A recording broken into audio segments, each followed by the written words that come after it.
Today, we're going to be taking a look at all 62 revealed Eleons so far and ranking them from best to worst using these tiers. Top tier, good, mid, below average, and needs a redesign. I want to give credit real quick to Snail from the official Eleon Adventures Discord for making and maintaining this tier list. Wouldn't be able to make this video without him. But before we jump into the tier list, I want to set some ground rules we'll use to rank the Eleons. First of all, we're going to be ranking them based exclusively off their reveal images, not their in-game power, animations, or music. We're also not going to factor in their shiny forms, as not all revealed Eleons have had their shiny shown yet. Within each individual tier, we'll also be ranking Eleons to the left as the best and to the right as the worst. And finally, we'll be saving the 3 starter Eleons until the very end, so make sure you stick around. And with all that out of the way, let's get into the tier list. Alright, so first off, it looks like we've got Bastila, like kind of sandcastle vibes, I guess. I like the colors, I like the shapes that they use here. I think I'm gonna go with a solid, I think I'm gonna go with a B. Alright, it looks like next up we've got Ignoram. A lot of sort of car and motor vehicle design aspects he's got going on here. I'm a big enough fan, I guess. I think I'm gonna go with I think an S tier is good. Next up we've got Gestigator. It is a juggling alligator. About as silly as you think it is, but it actually works out really good in practice. Gestigator is also gonna go in S tier. Next up we've got Pyrurnus. The design reminds me quite a lot of Torchwood, I think, from Plants vs. Zombies, where they have the fire on the back and it's obviously campfire inspired, but I think I'm gonna go maybe an A tier. Alright, next up we've got Rutitan. I think Rutitan is really solid. I think I would put it pretty much here alongside Pyrurnus. I think I like Pyrurnus a little bit more. Alright, next up here we've got Temple or Tempel, I'm not really sure. I'm not really a big fan of this guy. It's a little like sort of caterpillar. I think this is gonna be our first C of the video. I'm just not really feeling it. Alright, next up we've got Boogie Hop. Boogie Hop is a groovy little frog fella. It's gonna be an issue we get into quite a lot with this video in general, is that I think our tier list is actually going to be really skewed towards the S's and the A's, because there's not really a lot of mid or below average designs that we've seen so far, in my opinion. Boogie Hop's a solid A down here at the bottom of A tier. Alright, next up we've got Lunalis. Lunalis is actually a very beautiful design. The ribbon-like things that they have around the outside remind me a lot of Sylveon, actually. I think it's over Boogie Hop, but under Rutitan. Alright, next up we've got Morpher. I think Morpher is a perfect example of just a mid Eleon. Obviously that's because it has the different typing evolutions. As a base design, it's interesting enough. I'm gonna have to put it in mid, under Bastila. Alright, up next we've got Freever. Freever is probably another one of my top designs, honestly. Actually, I think now that I'm looking at this, I think maybe let's move Boogie Hop down to mid above Bastila. Freever, I think we can go up in S tier as well. Next up, it looks like we've got Lurmaw. Not one of my favorites at all. For some reason, whenever I look at it, I always think it's like a banana peel without the banana in it. I don't know if I would say it needs a redesign, but I think it's going to go over here. I think it's a bit better than Temple, though. Alright, next up we've got Hyrite. I really love the small details of the red and blue eyes. Otherwise, it's just a very sort of just Egyptian trope. Firmly in A, definitely below Lunalis. Deserves to be an A, though. Alright, next up we've got Serenfly. I absolutely love the color choices they used here. I'm not usually a big fan of the stereotypical bug Pokemon, but it does have the detail of the eye wings. I think I'm going to go ahead and give it a high B. Alright, next up it looks like we've got Victorious. Now, Victorious, my opinion of it is very heavily based in its music, and I think without that, it's actually not super high up. I think I'm going to go somewhere about around here. Alright, next up we're going to have Pyroglyph. Another case of just a really unique model. I think there is some form of Pokemon, can't think of the name of it right now, that it reminds me of. I think it does enough to distinguish itself from that, especially with its idle animation. I think I'm going to go ahead and give it a somewhat high B, maybe on par with Serenfly. We've got Ninark. It's a little strange in my opinion. The face doesn't really match what the vibe is going for here, in my opinion. I think I'm going to give it a high C. Alright, next up we've got Ryron. I'm a big fan of the sort of blade it has coming out of the front of its face. Other than that, it's a pretty basic, simple design. I think I'm unfortunately going to have to put it pretty much in the bottom of B. Alright, now we're going to go into the first of our Morpher evolutions here, it looks like, with Mormancy. I believe this is the Mystic type evolution. The colors they use here are pretty interesting, but other than that, I'm not really feeling anything. It just kind of looks like a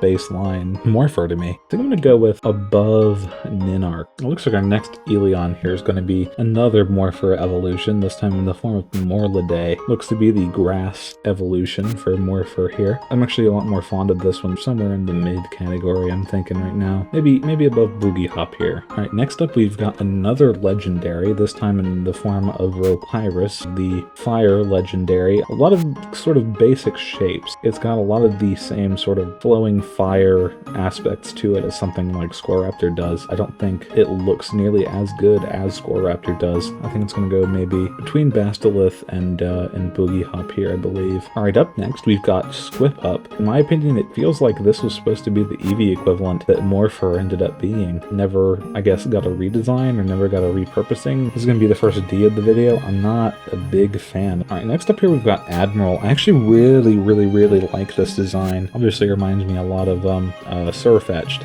Generally, it's a pretty interesting design. I really like the attention to detail in this design. Put him right here underneath Serenfly. Now that we're filling out the list more and more, I think Serenfly, I'm gonna bump him up here, up to A tier. All right, coming up next, we've got Valuchar, kind of just a generic little fighting guy. Having seen the evolution of this could use maybe a light redesign. I'm gonna put it above Squip Up. I think Squip Up needs it more. All right, next up we've got Nimantid, probably one of my favorite designs. It's kind of giving me big routes and Curlia, maybe. There's inspiration of a mantis. I personally really like mantises. Washed out looking in terms of colors. I think it's going to land right there between Boogie Hop and Ropyrus. Up next, we've got Nocturcle. It's a very convoluted and detailed design, but when you actually sort of squint your eyes a little bit and look at it, it looks kind of bit just like a sphere. Maybe somewhere around here between Ninarch and the Mystic Morpher evolution. All right, so next up, I've actually went ahead and moved one of these ahead. Marchess and Minarch, because I'm not entirely sure what their deal is. I really hope that these are maybe the final stage of a evolution tree, and that this one here, I believe Marchess, maybe this is the female form, and then this one here, Minarch, I'm hoping is the male form. Otherwise, Marchess, pretty middle of the road B, and then Minarch right here in between Morpher and the Rhino fella. All right, next up here we've got another Morpher version. This time we're going to be looking at Moraine. Reminds you of big sort of ocean waves. I do like the necklace. It might be the first of our Morpher versions to go into the A tier, low A tier. All right, next up here we've got Growlithe. This thing, this little creature, is a cross between an owl and a very small penguin, but if you have played the game Dispatch, you're going to understand what I'm about to say. In Dispatch, the character Coupe uses these little black daggers that she summons out of thin air. What is happening to Growlithe looks like Coupe has just taken one of her black daggers and thrown it directly into the forehead of Growlithe. Once you see it, you really can't unsee it. It makes this thing look really stupid. I'm sorry to say. I think this might be one of the worst designs in the game, but it's just not. All right, next up we've got Aquatus. Aquatus is the one that you absolutely body, and going off their model, I'm actually way more fond of them than I thought I would be. Maybe right here between Morlide and Pyroglyph. All right, next up we've got another Morpher, predictable and basic, but in a very good way. We've got Mortera here, the rock or ground version. The tail on it sort of gives me Onyx vibes. Very strong design, and I think I'm even going to come up here, I think maybe even above Serenfly. And actually, the more I look at the tier list, I think it's time we do a little bit of restructuring here. I think maybe we're going to put Pyronus up one tier. Maybe I'm going to move our little Rhino fella down a tier here. I think this is how we're going to do it. All right, now we've got another legendary here, Gnaw Titan. I'm going to be completely honest with you here. I think Gnaw Titan might be my least favorite of all the legendaries. I thought maybe I was just missing something, but it still just doesn't really get across what it's supposed to be very well. I think it's going to go right here above Minarch. All right, now we've got another Morpher evolution here, this time Morswept, even higher than Mortera in my opinion. I think this might be the first S tier Morpher evolution we get. All right, next up we've got Lilybud. I don't know what this little thing is. I don't know why it's looking at me like that. I don't really understand this one, to be completely honest with you. Beneath Squip Up, I think. All right, next up we have got Arachnid. Less looks like sort of a yarn and knitting inspired creature, and more of like sort of a ghostly figure being constrained by its wraps it was buried in. The name needs needs a redesign, but the design does not. I think I'm going to give it a very high C. All right, next up we have Clustarch. It reminds me quite a lot of Lunala, and I also love Lunala. I think if they maybe got rid of the top ring above its eyeballs and then gave it maybe a bit more of a sinister smile akin to the spikes on its bow, I think this could be a very funny, mischievous creature of sorts, akin to Haunter. Probably in high B, I think maybe above a Quietus. Alright, next up we have Serpalisk. This one seems to have a lot of sort of electric geometry and design put into it, but in the colors it also seems sort of like a poison creature. I think this one could end up with a very unique typing above Gnaw Titan. Seems about fair. Alright, next up we've got Sephrodite. Big Primarina vibes. It's kind of like Primarina just stepped up and it learned how to stand. Maybe above Serpalisk. Alright, next up we have Quinferno. Big sort of Moltres vibes. Quinferno is actually better than Moltres in my opinion. As much as I liked it, it always seemed a little bit too monocolored. Quinferno seems to completely solve that by adding this very deep dark black as well as a little bit of white and a little bit of gray. I'm gonna go maybe up here underneath Lunalis. Alright, so next up we have Moacantor. Maybe a little busy, maybe a little bit too much. It's a busy Eleon. It's a busy Eleon on purpose. I think I'm gonna put it above Morlade maybe. Up next we have Marymoth. Again, gonna be sort of your Butterfree equivalent. It's not really doing anything unique. Maybe above Ropyrus underneath our beloved Mantis here. Alright, next up we have Glissora. I think Glissora is actually gonna be lower than I would really like to put them on this list. Their animations play a huge part in selling the effect of these being a bunch of pieces of sentient glass. I think I'm gonna have to put it in high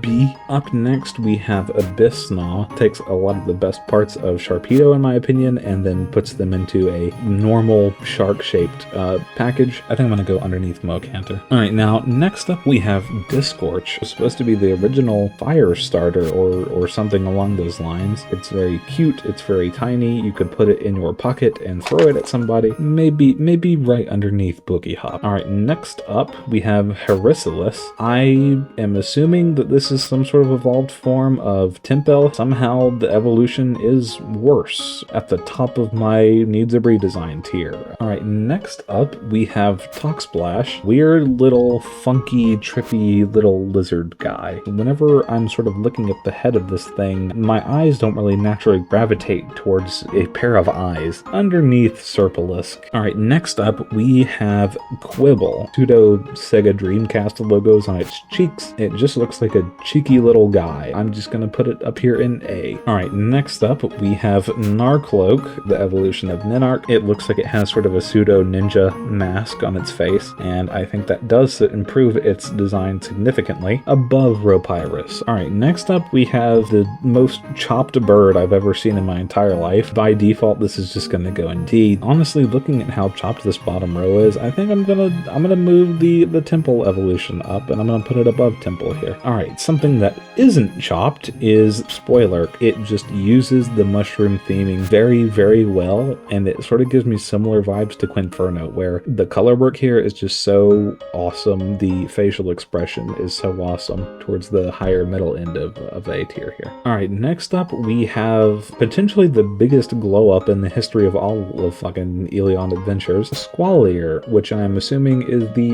evolved version of Shuruk, next to the other flying creature here, I suppose. Alright, now we have our Piplup equivalent, I believe, Pinux. Penguins are some of my favorite animals in the world. Sadly, I think colors on it here makes it look like it's wearing sort of like a long sleeve shirt, maybe one under more fur. Alright, next up we have Yawnito. Interesting at first glance, but then you look a little bit closer, same sort of vibes as Zigzagoon. Underneath Discorch, about right here. Alright, next up we have Dark Argarfio. Its name should probably just be Argarfio, unless there's something I'm missing here. Within its wings you can see an X marks the spot style map, as well as what appears to be some islands. I'm wondering if those islands are actually the canonical shape of the world of Eleon that we play in. I think I'm going to go all the way up here in front of Aquietus. Up next, we have Cerberia. We're getting down to the bottom of the list here. The biggest thing to me is that they're obviously fire, water, or ice, and electric based. It's always been interesting to me is the concept of a creature in a creature collecting game who is a triple type. I think there's one of two ways that this creature could go. It's either a triple type or it shifts depending on, you know, whatever type of move you just use to get the stab bonus at all times. Maybe above our shark guy here. All right, now next up we have Eleon. Reminds me loosely of the trio with the monkey and Scarlet and Violet. I think maybe the Loyal 3 or something like that. Pink Panther vibes as well. Maybe at the very bottom of A tier. All right, now it looks like we have Valograr. Obviously an evolution. It makes the hair look a bit more natural. It makes the whole humanoid figure look a lot more interesting. It gives me similar vibes as the female chess piece Eleon here. I think I'm going to put it right below that. All right, up next we have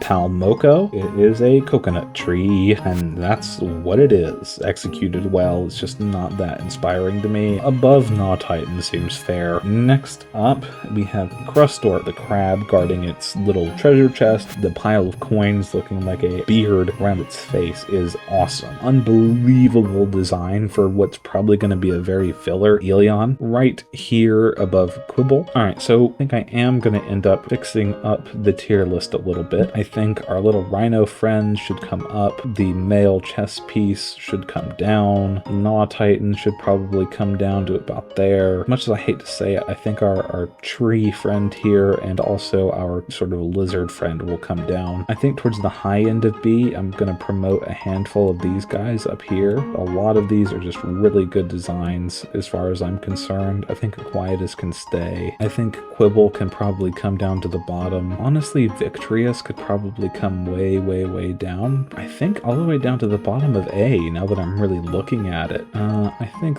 this guy might have to come back all the way down to here. This Morpher evolution to here. Honestly, I think I'm gonna put Quinferno here. I might put the mushroom friend up here. I think Rue Titan might come up here as well. I think Cerberio being this low down is a little unfair to it. I'm gonna pop him up here. I think everything else is perfectly alright. Alright, so now we're down to our final three being the starters here. Let's go ahead and do Venuki. Judging off its later evolutions, we have seen the silhouettes of them. I think they look interesting. Venuki itself is not all that interesting. I'm going to put it at the bottom of A. Now, Scoraptor. As you know, if you watched my last video, I was on Team Scoraptor for the starter event. Do I think it deserves S tier? If I'm going to be completely honest, I think no. Then we get to Cascub. I'm not a huge fan of Cascub. I think it's a pretty generic looking bear. I don't think a bear lends itself to being a ninja very well, but maybe I'm proven wrong when the evolutions come out for it. I think it has to go somewhere above these guys, maybe right here with Boogie Hop. With Cascub placed, this is going to be, I believe, my final rankings here. To be completely honest, this is not how I thought this was going to go. There's a lot of creatures that as I sit here and I look at this, I never really thought about a lot before that are way higher on my tier list than I thought there would be. And there's a decent handful of them that are a lot lower on the tier list than I thought they would be, like Victorious. Tier lists are a very interesting thing. The more you sit and you stare at where you've placed certain entries for a tier list, the more you start to question whether or not they deserve to be there. I think this is going to be another instance of that, because actually I think I'm going to shift around my S tier a little bit before we go. I think we do this. Gestigator is just so bubbly and interesting, and I think for that it just barely edges out Ignoram here. I know there's one individual from the Discord that if they ever see this video for some reason, they'll be very angry that Ignoram got demoted like it did here. But yeah, I think that's all from me, guys. If you enjoyed this video, then consider leaving me a like, a comment, and maybe even subscribing to the channel. I plan on doing, like I've said before, a lot of gameplay, guides, and news coverage going into the launch of Eleon Adventures and after it. But yeah, so see you guys next time. Bye-bye.